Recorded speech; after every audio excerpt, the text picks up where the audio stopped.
2081 मा लुम्बिनीले सोधेको रहेछ चित्रमा कतिवटा त्रिभुज रहेको छन्।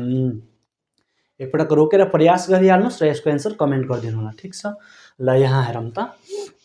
यसलाई पहिले मैले दुई भागमा तोडिदियो, यसलाई दुई भागमा मैले तोडिदियो। ठीक, त यो हटिसक्यो अहिलेको लागि। ठीक, अब यो हेर्न सकिरहेको छ। यसमा पनि हामीले अरू बेसिक फिगर हेर्न प्रयास गर्यो भने यति पनि छोपिदेऊ भने एकदमै बेसिक फिगर हामीले हेर्न सकिरहेको छ। यसमा कतिवटा खण्ड छ? 1 2 3 4वटा खण्ड रहेको छ। ठीक, total triangle is equal to यसको ट्रिक के हुन्छ?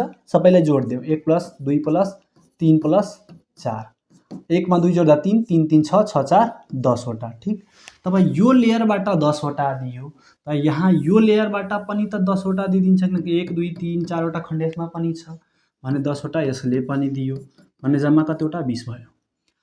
अब यो जुन छ यो पुरै यस्तै त यो पनि छ, त यसले 20 दियो त यसले पनि कतिवटा दिइदिन्छ? त 20वटा दिइदिन्छ। त जम्मा कतिवटा भइसक्यो? 40वटा भइसक्यो। अब यो वाला र यो वालालाई समायोजन गर्दा एक ठाउँ मिलाएर त्रिभुज बनिरहेको छ। हेरौँ त,